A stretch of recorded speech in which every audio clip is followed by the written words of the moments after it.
Então, Salmo 128 está dentro do grupo de salmos de romagem, que são aqueles salmos que o povo cantava nas peregrinações para as festas ou para o culto ao Senhor.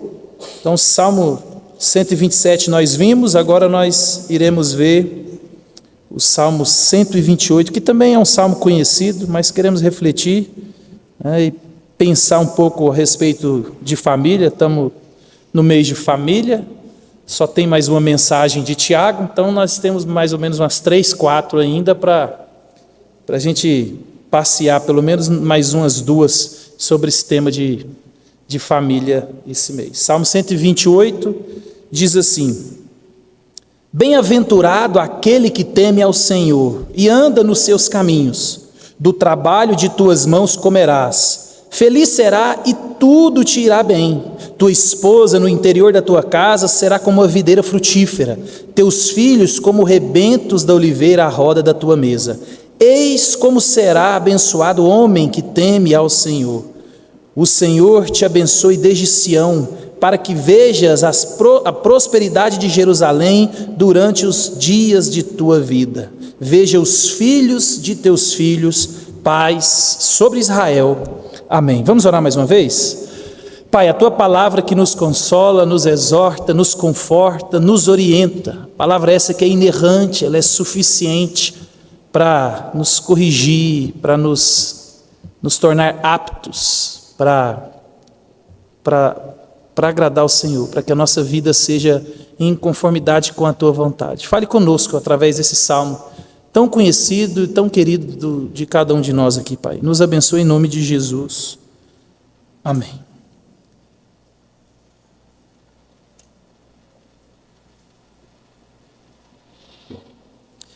Salmo 128, salmo de romagem, ele começa muito parecido com o salmo de número 1.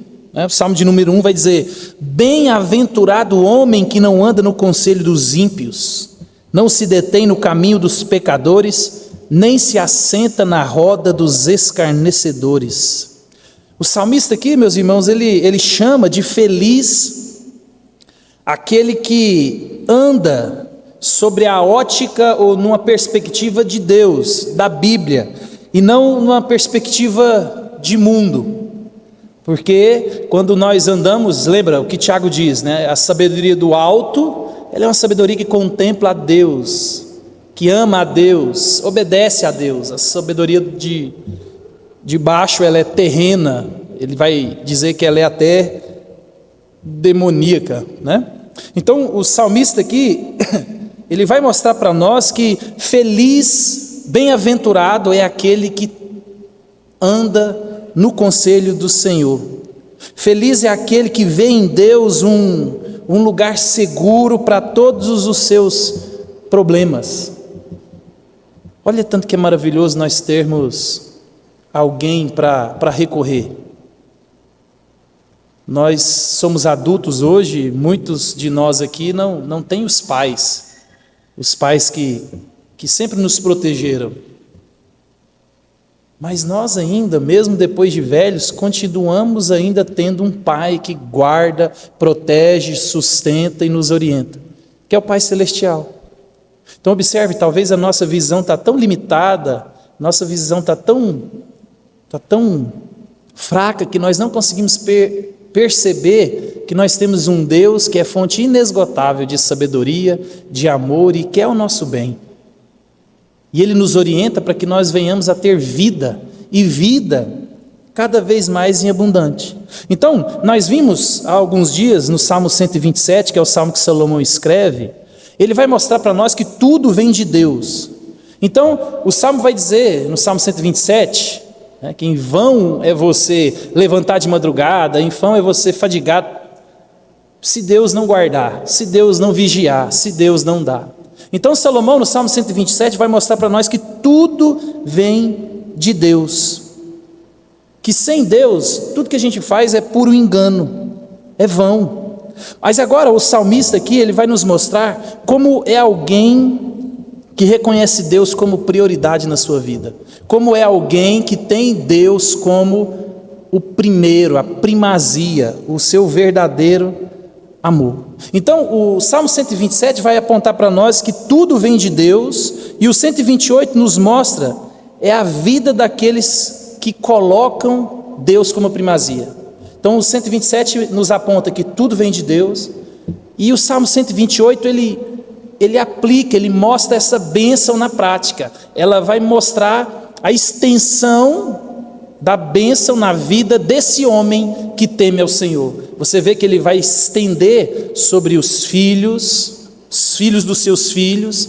Então há uma grande bênção sobre aqueles que temem ao Senhor e observam a lei do Senhor. Então observe, ele começa no verso 1 assim, ó: bem-aventurado aquele que teme ao Senhor e anda nos seus caminhos.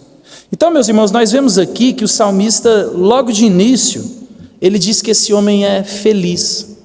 Bem-aventurado é feliz. Será que Deus pode dizer que eu e você somos felizes? Será que nós hoje podemos deitar a cabeça num travesseiro e dizer: bem-aventurado você, porque você é feliz? Porque o salmista aqui, ele vai mostrar para nós aqui que esse homem é feliz por causa de duas atitudes que ele resolve colocar em prática. Ele é feliz por causa de algumas coisas que ele pratica.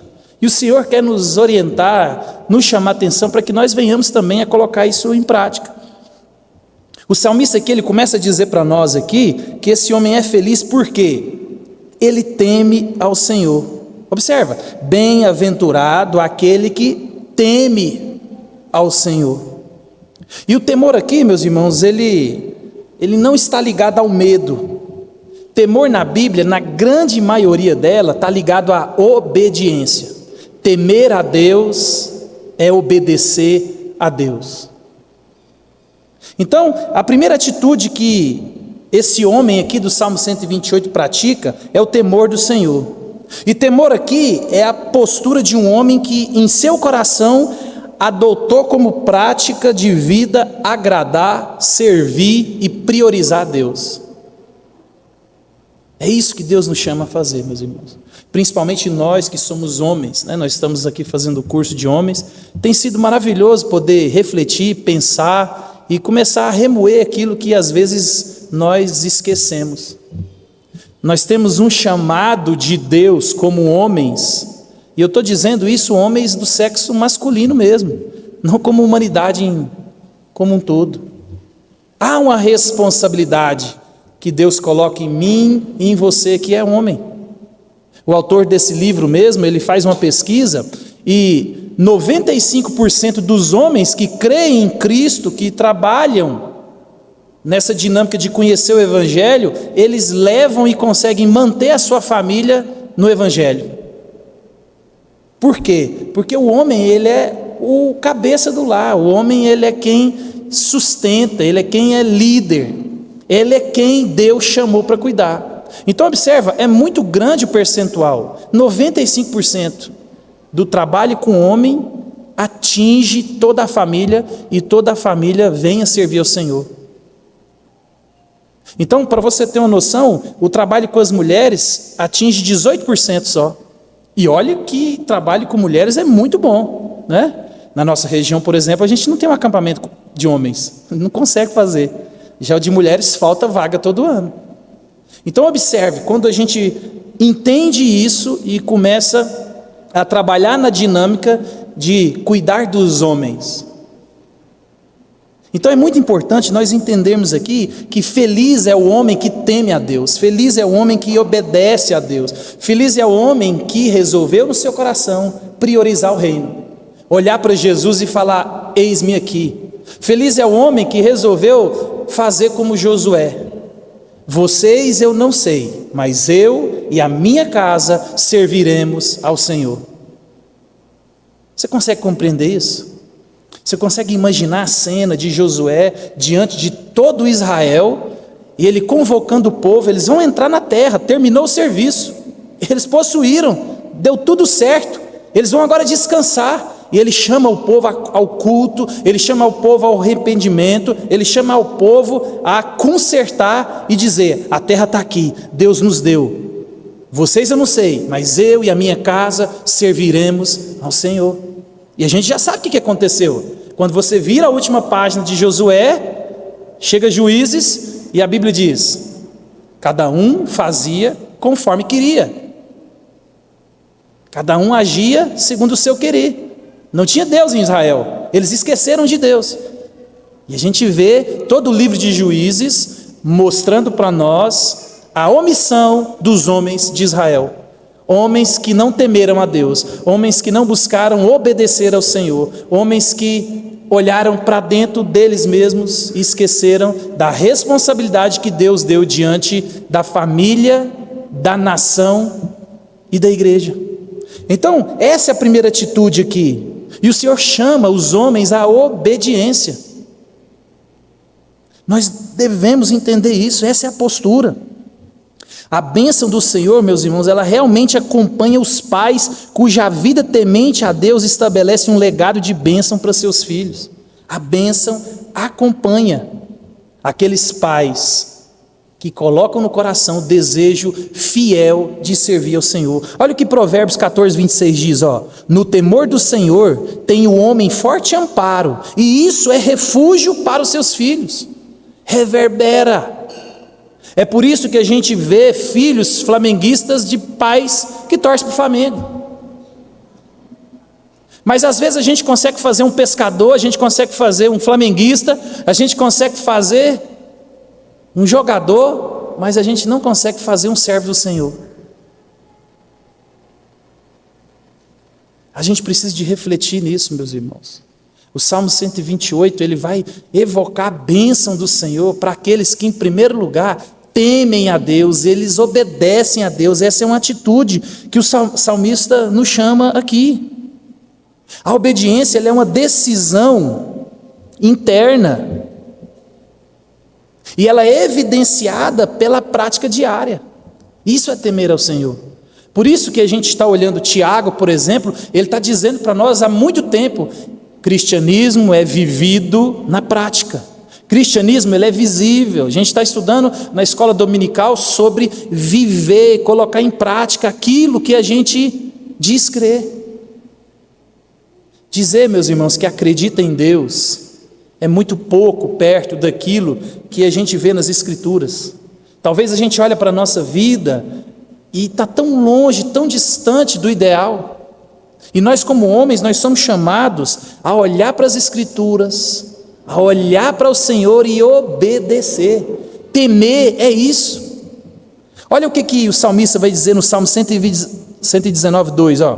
Bem-aventurado os que guardam as suas prescrições e os buscam de todo o coração. Há uma bênção especial para aqueles que temem a Deus. Há uma bênção para aqueles que colocam o reino de Deus em primazia. Por isso que o Salmo 119, 11 vai dizer, guardo no coração as tuas palavras para não pecar contra ti. No verso 34, mais à frente, ainda vai dizer assim, dai-me entendimento e guardarei a tua lei de todo o coração e cumprirei. E o salmo mais famoso do capítulo 119 é o 105. Lâmpada para os meus pés é a tua palavra e luz para os meus caminhos. É preciso, meus irmãos, entender que temor do Senhor e a observância das leis são coisas inseparáveis. Temer a Deus e viver é a mesma coisa. E Deus nos chama a tanto crer quanto viver. Não existe aquele que teme a Deus e não obedece. Não existe essa categoria nas Escrituras. É por isso que constantemente nós somos chamados, exortados, para que nós possamos olhar para nós, examinar cada um a si mesmo e ver se aquilo que a gente diz crer está alinhado com aquilo que a gente tem vivido. Não tem como eu e você dividir cristianismo de prática. O evangelho que nos transformou, ele é como se fosse uma carreta que nos atropelou. Em Cristo nós somos nova criatura, as coisas velhas se passaram, eis que se fizeram novas todas as coisas. Observe, há uma transformação, há uma mudança de vida. Então aqueles que temem necessariamente têm que viver, e isso é visto através dessa obediência. Nós homens precisamos tomar uma postura de homens diante de Deus, meus irmãos. Esse homem que é feliz, ele tem reverência, ele tem integridade e adoração. E a reverência aqui, ele gera essa integridade que é andar em seus caminhos. E eu e você, nós mostramos que amamos ao Senhor quando nós andamos nos seus caminhos. Lembra, a gente falou um pouco disso hoje de manhã. O nosso coração, ele é constantemente roubado de coisas. E principalmente as coisas que nós admiramos, as coisas que tomam a nossa admiração. E aquilo que nós admiramos é aquilo que nós amamos, é aquilo que nós vivemos. Se eu e você não formos tomados pelo temor do Senhor, amar a lei do Senhor e viver e encher o nosso coração, essa prática vai ficar difícil. Deus só vai ser temido se você conhecer. Eu e você temos temor, e é lógico que também essa palavra temor, ela está ligado a um medo. Nós estamos falando de Deus Todo-Poderoso. Agora observa, você tem mais medo de outras coisas ou de outras pessoas do que o próprio Deus. E a Bíblia diz: temei aquele que pode matar o corpo e lançar a alma no inferno. O temor a homens é pecado. E vez após vez, dia após dia, nós temos escutado o arrependa-se, volta ao Senhor, olhe para Cristo, e nós damos de ombro e vamos tocando a nossa vida como se Deus não existisse.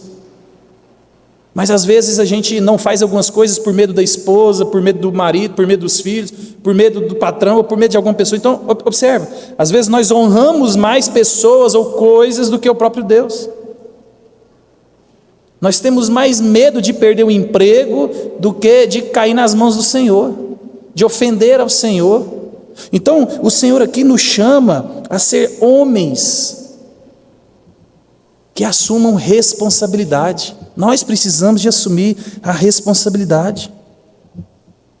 Deus chamou os homens a assumir uma responsabilidade na família, nos filhos. Diante de Deus, meus irmãos, tudo que acontece na minha casa, sou eu que vou prestar conta. Não é minha esposa, não é meus filhos, sou eu. Então observa, quando nós negligenciamos essa responsabilidade e essa autoridade que Deus nos dá, a gente padece.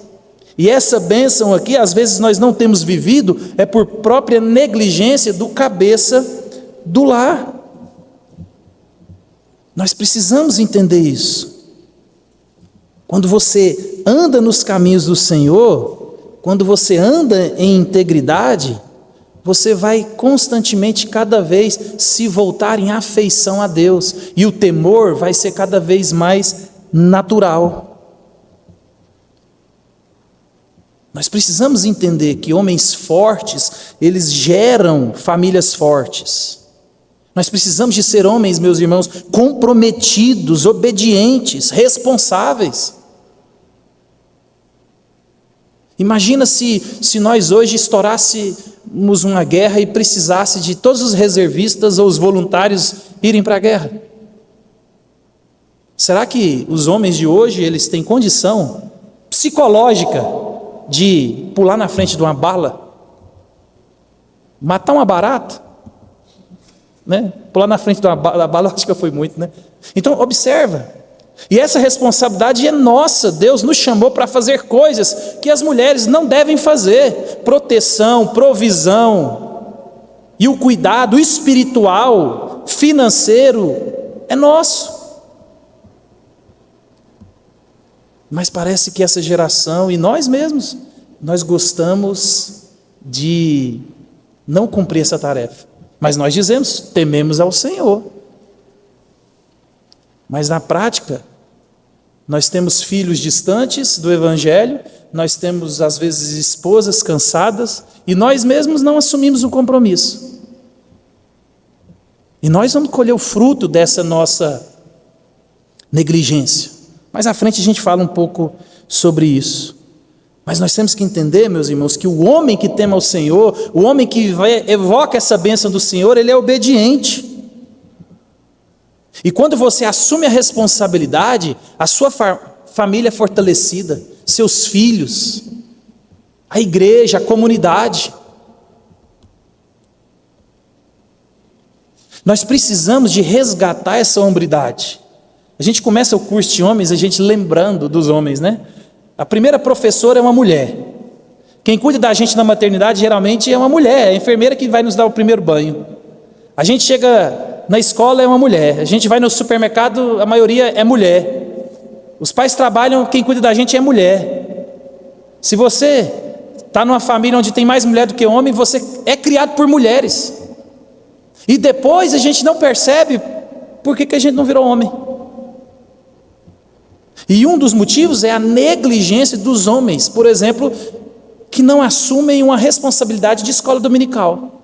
Conheço poucos homens, que falam: eu quero uma sala na escola dominical, eu quero cuidar dos jovens.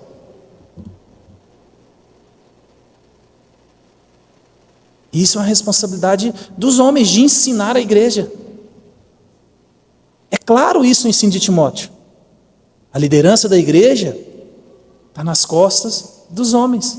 E quando os homens negligenciam isso, igrejas enfraquecem, famílias enfraquecem, a sociedade enfraquece. Então há uma responsabilidade que eu e você, meus irmãos, quando dizemos eu temo ao Senhor, nós temos que colocar em prática. E talvez muitos de nós não aprendemos isso.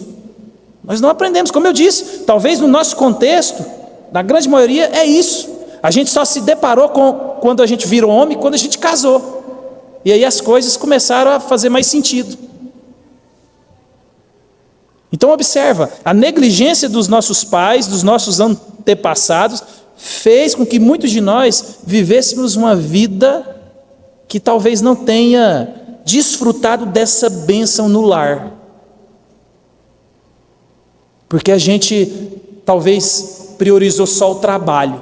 Como a gente vai ver um pouco mais à frente aqui, não priorizou de fato a responsabilidade número 1, que é a esposa e os filhos. A esposa e os filhos é a nossa responsabilidade. Lembra, a salvação ela é individual, nós não temos responsabilidade que os nossos filhos sejam salvos. Mas nós temos total responsabilidade, porque nós é que ensinamos o Evangelho, é nós quem trazemos para a igreja, é nós em quem inculcamos a palavra de Deus. Então observe, nós não temos o poder de transformar o coração, mas nós temos a responsabilidade de enfiar na cabeça e no coração. Então do mesmo jeito que a gente ensinou nosso filho a gostar de bola, do Flamengo, de pescar, de assistir filme ou de qualquer outra coisa, por que eles não gostam das coisas espirituais? Toda vez que eu encontro com os colegas pastores, eu faço a mesma pergunta há muitos anos. E eu faço a mesma pergunta. Filho de médico quer ser médico. Filho de advogado quer ser advogado. Filho de empresário quer ser empresário. E assim vai. Falei, por que filho de pastor não quer ser pastor? Você já parou para pensar nisso? Aí uns têm o discurso na ponta da língua. O chamado é de Deus. Espera aí. A Bíblia fala de um chamado interno e um chamado externo.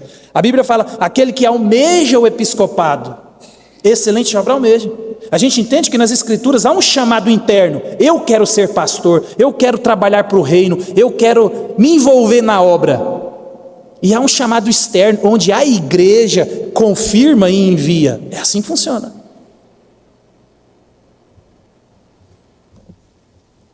Agora na igreja parece que o negócio quebra a regra. Por quê? Porque eu já cansei de ouvir da boca de pastores que eles fazem de tudo para os filhos não entrar no ministério. O ministério é muito sofrido. Sofrido o quê? Fala mal da gente em qualquer lugar. No trabalho não fala mal de você? Fala. Na igreja é do mesmo jeito.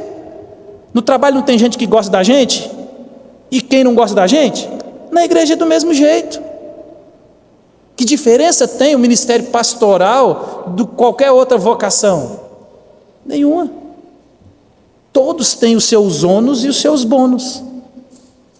Mas o problema é que nós não conseguimos mostrar para os nossos filhos o que é esse verdadeiro temor ao Senhor e descansar no Senhor e falar: meus filhos, a melhor coisa do mundo é servir ao Senhor. A história conta que Spurgeon, o filho dele, foi convidado a ser ministro da Inglaterra. E ele virou para o filho e falou assim: meu filho, não se rebaixe, você é ministro do Evangelho. Olha, você é ministro do Deus Supremo, isso é honra, não se rebaixe. Ministro da Inglaterra, o que é isso? Nós esquecemos, meus irmãos, que é um privilégio servir ao Senhor. Muitos de nós talvez só vai ter a noção da grandiosidade do que é servir ao Senhor naquele grande dia, onde Deus voltar e Ele separar quem creu e quem não creu. Meus irmãos, é um privilégio servir ao Senhor, com todas. E nós temos que ensinar os nossos filhos: tema ao Senhor. Nós somos os homens, nós temos essa responsabilidade. A bênção da família feliz, ela está atrelada ao homem que teme ao Senhor, o homem que busca em primeiro lugar o reino de Deus e a sua justiça. Meu pai, ele errou muito na nossa criação, como todos nós erramos, mas eu lembro até hoje, a gente era homem, já namorava com a Janinha, ele levantava e falava assim: o culto é 9 horas, 9h10 eu vou olhar para trás, quero te ver lá.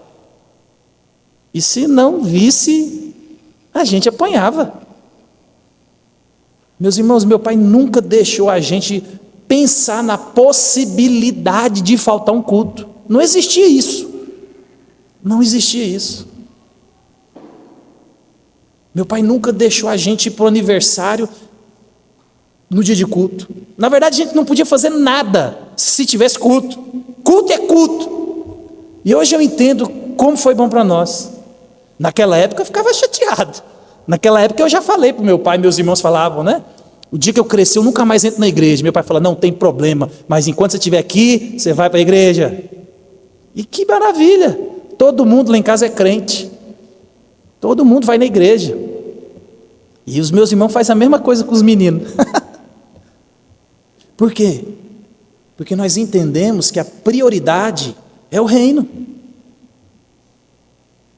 E se às vezes eu não tenho conhecimento para ensinar a Bíblia para o meu filho, mas eu tenho autoridade para carregar ele, tem força, então eu dou conta de fazer, eu faço.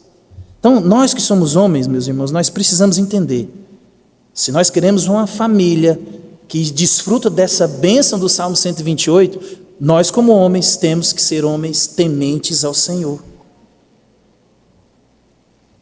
E ele fala aqui de 2 atitudes. Então ele vai dizer: bem-aventurado o homem que teme ao Senhor e anda nos seus caminhos. Prática. E os nossos filhos, eles estão vendo o nosso cristianismo o tempo inteiro. E quando se fala de reino de Deus, e a gente perguntar para os nossos filhos: o que você vê no pai e na mãe sobre reino de Deus? O que eles vão falar? E essa é uma avaliação dolorosa, porque às vezes ela pode ser carregada de mágoa dos filhos, né? Mas ela também é carregada de algumas verdades. E Deus vai cobrar nossa negligência de nós mesmos. Nós precisamos entender isso, meus irmãos. Nós precisamos de andar no temor do Senhor. No verso 2 ele vai dizer assim, ó: do trabalho das tuas mãos comerás, feliz será e tudo te irá bem. Olha que bênção. Olha, quem não quer essa família? Feliz é o homem que teme ao Senhor e anda nos seus caminhos.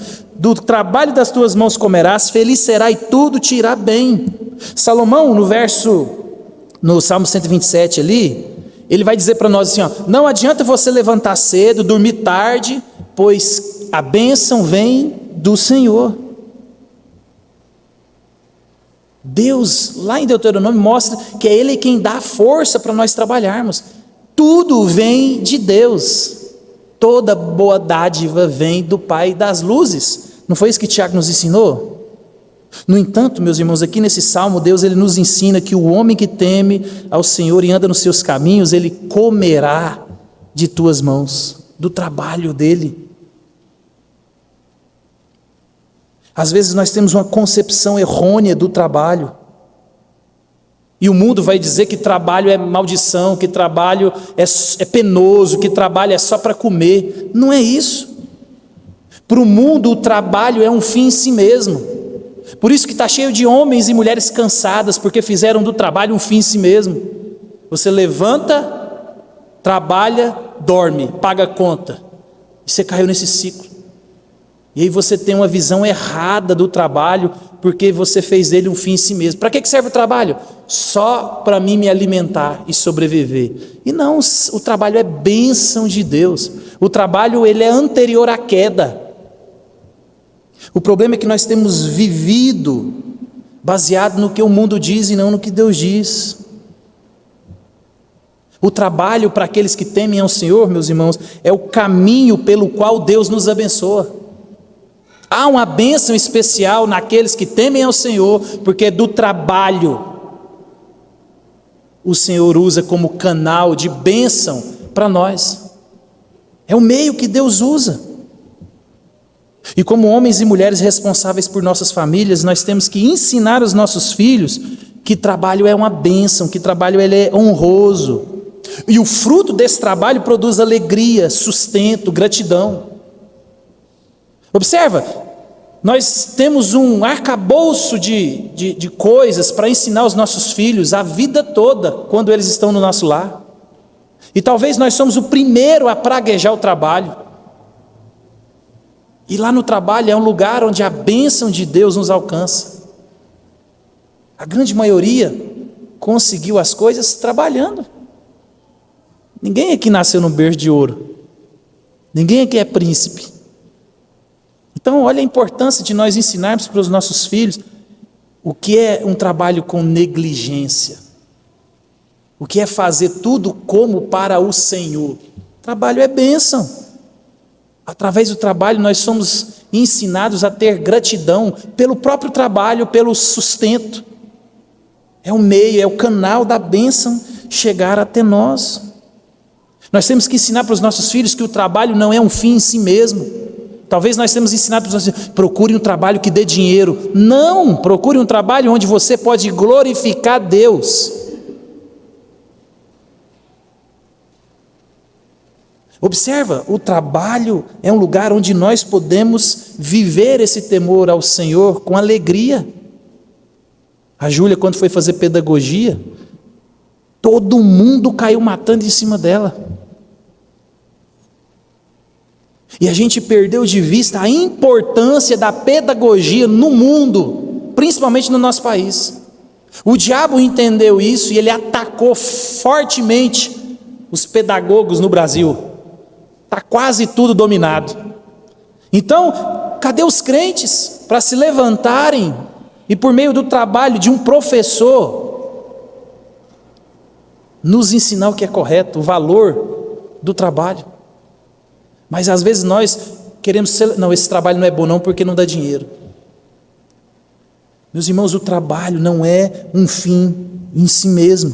Um autor que eu li, ele vai dizer assim, minha esposa e eu assumimos um relacionamento pactual, projetado para gerar, treinar e lançar uma geração de filhos piedosos. E isso vai dirigir todo o restante de minhas decisões. Tal posição não significa que os homens deveriam ser relaxados no trabalho. Contudo, significa dizer que os homens não deveriam ser relaxados em casa. É em casa que é o nosso verdadeiro trabalho. O trabalho ele é extremamente importante e nós, como pais e mães, nós temos que entender que existem períodos da nossa vida que nós temos que voltar para dentro e não para fora. Por quê? Porque o trabalho não é um fim em si mesmo. O trabalho é um meio de glorificar a Deus, é um meio onde Deus traz a bênção para nós. Tem período da minha vida e da sua onde os filhos chegam. Não é período de produzir, é período de cuidar, treinar a nova geração. Eu estava num grupo da internet aí de teologia, e alguém falou que no Rio de Janeiro eles têm uma igreja lá e tem um problema com homens, e com mulheres também, porque é uma cidade beira-mar, então lá tem as pessoas que trabalham atracadas mas tem um nome, plataforma de petróleo. E eles ficam 20 dias fora de casa. 20 dias em casa, 20 dias fora de casa. Isso é uma tragédia na igreja, uma tragédia nas famílias, porque as famílias são criadas sem o pai ou sem a mãe. E é um bom salário. Então observa, fizeram do trabalho um fim em si mesmo. Esse trabalho aqui está matando a família, matando a convivência com os filhos, não deixa você participar de nada na igreja, e a gente está achando que está fazendo para a glória de Deus. Por quê? Porque fizemos do trabalho um fim em si mesmo. E a gente não aprendeu a trabalhar para a glória do Senhor e escolher trabalhos que glorificam ao Senhor, porque tem trabalho que não glorifica ao Senhor. Porque se o trabalho ele vai prejudicar o reino, a minha casa, provavelmente, meu irmão, você pode fazer uma avaliação, não é bênção de Deus para você. Porque um trabalho que me deixa 20 dias fora de casa, todo mês, vai ter um impacto ou não vai? Vai. Então observe, nós temos que ensinar os nossos filhos que a prioridade é o nosso trabalho dentro de casa. Ensinar os nossos filhos. Você que tem filho, eu que tenho filho, daqui uns dias eles vão casar. E se eu e você não organizarmos e ensinarmos algumas coisas, nós estaremos vivendo algumas coisas que não queríamos, por culpa de nós mesmos, que não ensinamos os nossos filhos. E aí a gente vai sentir na pele o que os nossos netos vão viver, e talvez a gente não vai poder fazer nada. Então isso é muito sério. Conheço avós crentes que criaram seus filhos na igreja e hoje eles estão todos fora da igreja. E os netos, nenhum é crente. E ele fala com tristeza no coração. Alguém que negligenciou, olhou para fora e não olhou para dentro.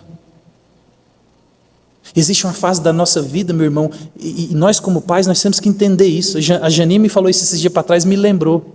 Que eu fui falar alguma coisa com ela, e ela falou, não, eu vou lá com os meninos, já está acabando. E eu falei, é verdade. Daqui uns dias não tem mais campeonato de natação. Daqui uns dias não tem mais campeonato de futebol. Daqui uns dias não tem mais apresentação na escola. Daqui uns dias não tem. Meus meninos vazou. A Júlia já, Então, observe, meu irmão, é um período curto onde Deus te dá a oportunidade de criar, de inculcar o evangelho na vida de alguém. E aí a gente, quando acorda para essa realidade, não tem mais evento na escola, não tem mais esporte para assistir. Acabou. A gente não foi nas apresentações, a gente não foi onde deveria ir. Aquele período, era aquele período. Deus falou, agora é hora de cuidar aqui de dentro. Mas nós queremos a bênção do Salmo 128. Nós só não queremos ser o homem do Salmo 128. A mulher do Salmo 128, que também evoca alguém que é responsável pela casa. Então, meus irmãos, nós precisamos entender isso. Existe um período na nossa vida que nós devemos olhar para a realidade das responsabilidades hoje. Mas olha, nós estamos preocupados com a aposentadoria. Não, eu tenho que ajudar meus filhos. Eles estão lá na 3ª, 4ª série. Não, porque eles vão para a faculdade. E aí você às vezes tem até o dinheiro para pagar a faculdade. Mas você não tem o mais importante, que é um relacionamento sadio com um filho. Um filho que ama a casa. Um filho que ama a família. Nós temos que ensinar isso para os nossos filhos. É uma tragédia a gente que mora longe das famílias. A gente vê isso aqui, o que mais tem em Lucas do Rio Verde. Muita gente está longe da família e a gente cria os nossos filhos longe desse convívio familiar. E como será a segunda geração? Nós aqui que fomos criados na Vucu Vucu, né? A gente foi criado, meu pai mesmo tinha uns 147, e a gente andava, era de 15 nesse 147. Cheio de gente, era todo domingo, era na casa de vô, de tia, era aquele negócio. A gente era grande. E hoje? O mundo está dizendo, olha para fora, ter mais coisas. Aí todo mundo tem casa com piscina, que graça tem? Quando a gente era menino, só um que tinha casa com piscina. Só um que tinha carro. O resto era... Agora não, todo mundo tem carro, todo mundo tem casa com piscina, todo mundo viaja para a praia. Os filhos vão ficando grandes e cada um tem a sua agenda de viagem. O filho viaja em março porque é melhor, porque lá no Nordeste é bom. Não, o outro quer viajar em outubro por causa do inverno. O outro quer viajar, e aí a família acabou. Observa. Se a gente não restaurar e resgatar essas coisas, a próxima geração está morta. A gente gasta mais com coisas do que com aquilo que de fato é valioso. Nós temos que priorizar a família e não o trabalho. Eu nunca vi uma reclamação e nunca li nenhum livro de família. Nunca li. Alguém falou assim, eu sou revoltado com meu pai, porque meu pai me deu todos os tênis da Nike que eu quis. Eu sou revoltado com meu pai, porque meu pai trabalhou demais. Eles reclamam sempre de quê? É disso, da ausência. Não é do presente, não é da dificuldade. Ninguém culpa o pai porque, nossa, a gente passou fome, necessidade. Eu tinha um tênis furado. Eu não sei quem que falou para mim que ia com o tênis da irmã para a escola, eu não lembro. Olha, e você não vê ninguém traumatizado com isso, mas você vê muitos pais e mães traumatizados por uma casa na ausência de pai e de mãe, porque estava trabalhando. Então, meus irmãos, nós temos que entender. Paulo vai dizer assim, ó, se alguém não cuida dos seus, é pior do que o ímpio tem negado a fé. É pior do que o descrente. Há um período da minha vida e da sua, esse período que eu estou vivendo não é um período de guardar dinheiro. Não tem como. Não tem. Sexta-feira tinha uma reservinha para a gente terminar o mês, Luísa ficou doente. Acabou. E hoje ainda é dia 5. É porque o período agora é de pagar remédio, levar e sufoco, aquele negócio. Daqui uns dias é o marido dela que vai pagar o remédio dela. E aí eu vou usar esse dinheiro para mim e para a Janinha. Mas agora não dá, o período agora é outro. O período agora é para ter gastos e responsabilidades que vão ser passageiras. E esse é o momento de fazer. Eu sei que você passa pelo mesmo problema. E nós temos que entender isso. Olhar para dentro do trabalho, nós iremos comer porque é bênção do Senhor. Mas ao mesmo tempo nós temos que ensinar para os nossos filhos o valor do trabalho, o lugar do trabalho. E viver isso. O trabalho é o lugar de bênção. Nos versos 3 e 4 ele vai dizer assim, ó, tua esposa no interior de tua casa será como a videira frutífera, teus filhos como rebentos da oliveira, a roda da tua mesa. Eis como será abençoado o homem que teme ao Senhor. Olha, é bênção demais. É bênção demais. Essa é a bênção que Deus tem para aqueles que amam, que temem e que andam nos seus caminhos. O homem que teme ao Senhor, ele anda e ele desfruta dessa bênção familiar. Aqui a esposa dele é comparada a uma videira, que é símbolo de alegria.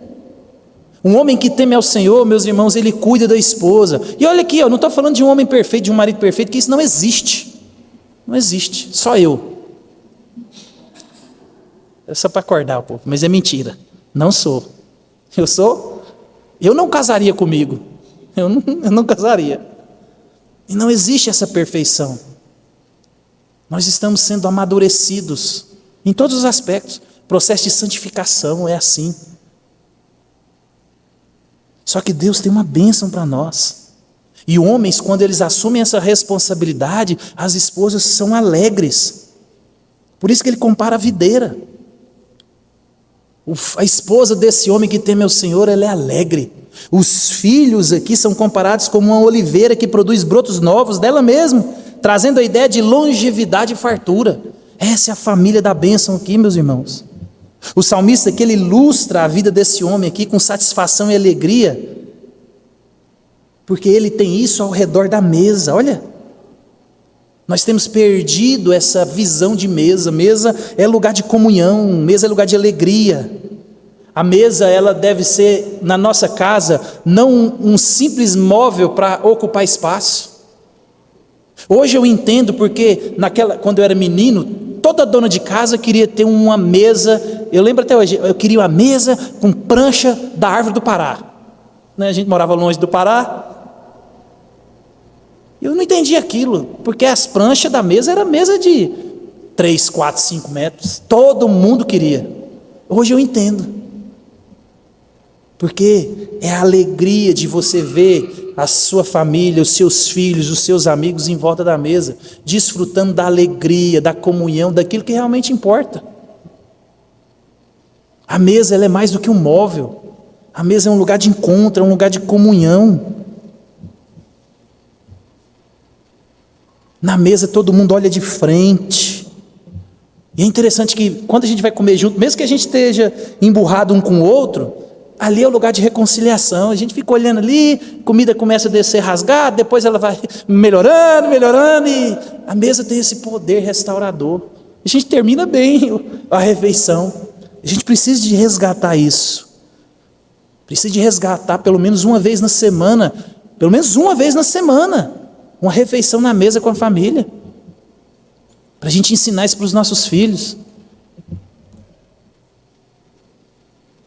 Porque senão, não tem mesa para a gente comer com os nossos netos não, se a gente não ensinar. Então a gente tem que fazer um investimento para o futuro. A gente tem que pensar nisso. Por isso que todo mundo quer uma casa cheia. Mas se eu e você queremos isso, principalmente na velhice, que é lá que a gente planeja e projeta tudo isso, nós devemos plantar isso agora. Velhice com mesa cheia é porque alguém plantou na juventude. E se eu e você não plantarmos isso agora, corre um grande risco de nós não desfrutarmos dessa bênção, de mesa e de casa cheia. Se eu e você queremos viver isso no futuro, nós devemos plantar isso agora. Lembre-se disso. Pais ocupados criam filhos ocupados. Não abra mão de reuniões familiares.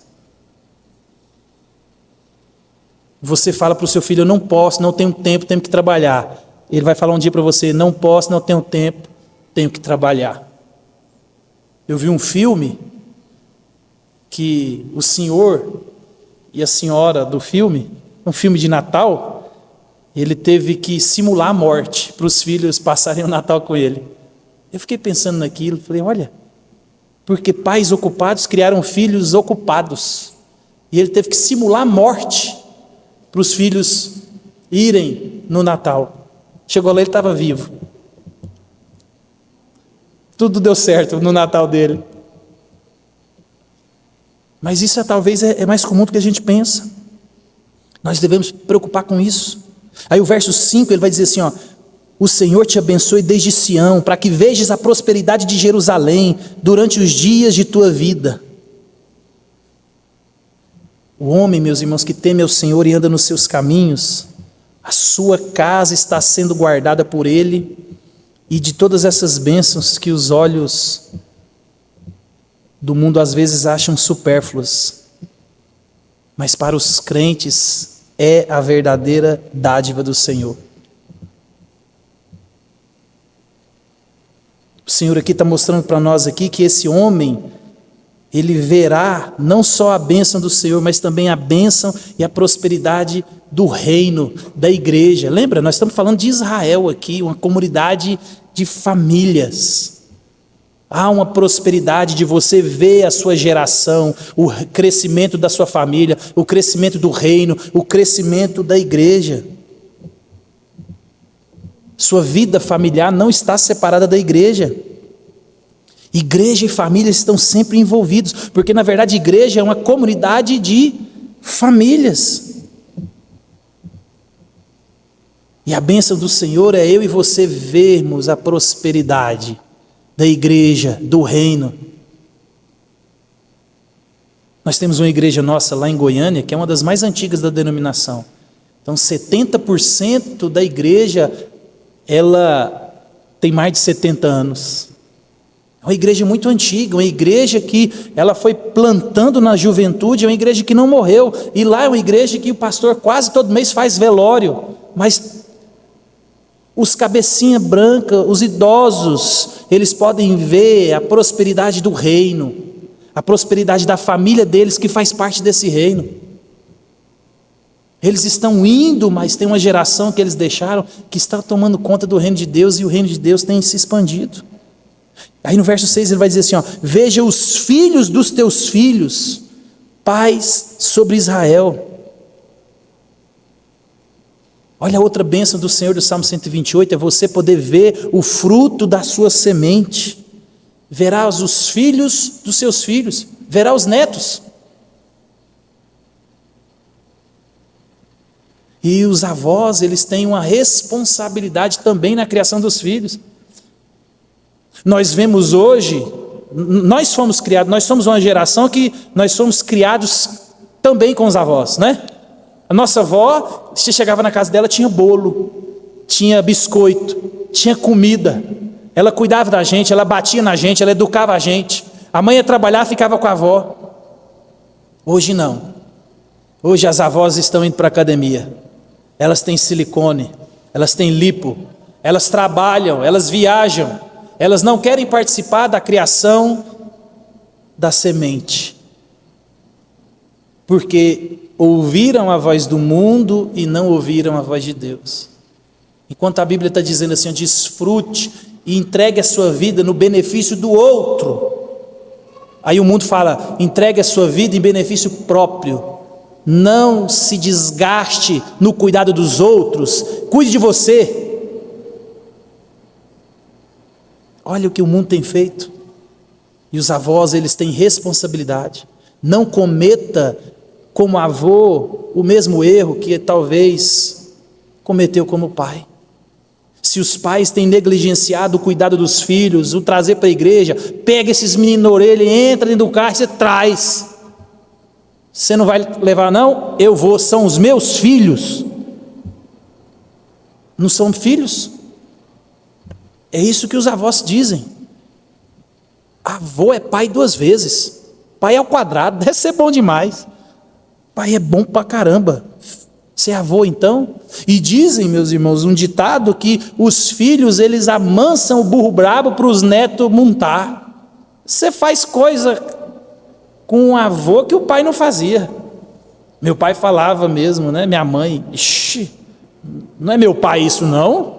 Como é que meu pai permite um negócio desse? Não é? Hoje eu vejo o meu sogro, minha sogra, meu pai e minha mãe fazendo coisas, e eu falei, olha, né? Dá um presentinho. Oh, meu pai não fazia isso não. Era uns jumento brabo, agora nós amansamos e ficou fácil. Então a gente tem que entender isso, meus irmãos, e desfrutar dessa bênção, de ver a posteridade da nossa descendência. Observa, é por isso que Deus ele vai falar assim, ó, multiplica, enche a terra. Ter filho é bênção de Deus, e crente que não quer ter filho está em pecado. Deus mandou a gente encher de filho. Filho é Deus, é quem dá. E as pessoas falam, não, hoje eu quero ter só 3 filhos, 2. Quem disse isso que você determina? Conheço gente que não podia ter filho, nem ele nem a mulher, e tem 3. Teve que operar, porque senão falou, esse trem tá, eu não posso, minha mulher não pode, e Deus deu 3, vou operar, na dúvida, porque quem dá vida é Deus, não sou eu e você. É lógico que o planejamento familiar, ele requer também um planejamento, mas nós não estamos planejando, nós estamos determinando. As mulheres estão cada vez mais tarde grávidas. Depois pesquisem para você ver a problemática que é uma gravidez depois dos 30. O risco de síndrome de Down, o risco de autismo, o risco desses transtornos todos. Porque, meus irmãos, Deus ele criou para a mulher começar a ter filhos cedo. A mulher menstrua com 13 anos, a vida inteira. Era ou não era? A avó da Geni com 14 já tinha 2. E eles estavam errados? Alguém morreu? Eles puderam vivenciar, muitos deles, essa bênção aqui de ter casa cheia. Tinha 5, 6 filhos, 30 netos. Olha, eram os melhores natais do mundo. Será que a gente vai ter esses natais? Então a gente tem que parar de olhar para o mundo e olhar para Deus, olhar para as Escrituras. O homem que teme ao Senhor, ele vai colher todas essas bênçãos aqui, mas quando ele obedece ao Senhor, quando ele anda no seu caminho, essa é a bênção do Senhor. Comer do trabalho, ver a alegria da família, ver a expansão da igreja. E quem vai tomar conta é a nossa semente. Se daqui 10, 15 anos essa igreja morrer, é culpa minha e sua. Porque nós já temos aqui quase a mesma quantidade de jovens que membros. E é uma responsabilidade nossa. E as pessoas me contam que tinha muita gente aqui jovem na igreja, né? Só sobrou a Vanessa. Olha, graças a Deus. E dizem que tinha mais de 30. Alguém negligenciou. E às vezes a história se repete porque a gente continua negligenciando. Então, meus irmãos, o Senhor nos chama, como homens principalmente, a assumir a nossa responsabilidade. Cuidar primeiro do reino, depois da nossa casa. Buscar primeiro o reino de Deus. É isso que Jesus espera de mim e de você. Ele morreu para que eu e você tivéssemos vida, vida abundante. E isso aqui é que vale a pena. É família, é gente, é comunhão. Nós temos que buscar essa bênção do Senhor aqui, amém? Vamos ficar de pé?